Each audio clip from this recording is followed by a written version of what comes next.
Praise the Lord. ഒരിക്കൽ യേശു കർത്താവ് പറഞ്ഞു, നിങ്ങൾ ഈ മന്ദിരത്തെ പൊളിക്കുവിൻ, ഞാൻ ഇതിനെ 3 ദിവസത്തിനകം പണിയും. യേശു കർത്താവിൻ്റെ ശരീരമെന്ന മന്ദിരം പൊളിക്കുവാൻ മനുഷ്യൻ തീരുമാനിച്ചപ്പോൾ യേശു പറഞ്ഞു, ഞാൻ എൻ്റെ ശരീരത്തെ 3 ദിവസത്തിനകം പണിയും. യേശു കർത്താവിൻ്റെ ക്രൂശ് മരണത്തെക്കുറിച്ചാണ് യേശു പറഞ്ഞത്. 3-ാം ദിവസം മരണത്തെ ജയിച്ച് യേശു ഉയർത്തെഴുന്നേറ്റപ്പോൾ യേശു പറഞ്ഞത് സംഭവിക്കുകയും ചെയ്തു. മനുഷ്യൻ പൊളിച്ചതിനെ 3 ദിവസത്തിനകം യേശു പണിത് പുറത്തു വന്നു.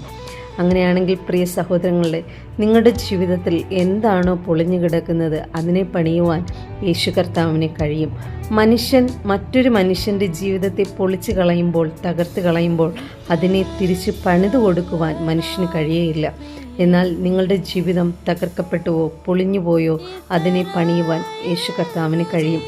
അവൻ്റെ ശരീരത്തെ യേശു പണിതു എങ്കിൽ തൻ്റെ സ്വന്തം ജീവൻ തന്നെ തന്ന് സ്നേഹിച്ച നിങ്ങളെ അവൻ പണിയാതിരിക്കുമോ? അതുകൊണ്ട് യേശുവിൽ വിശ്വസിക്കൂ.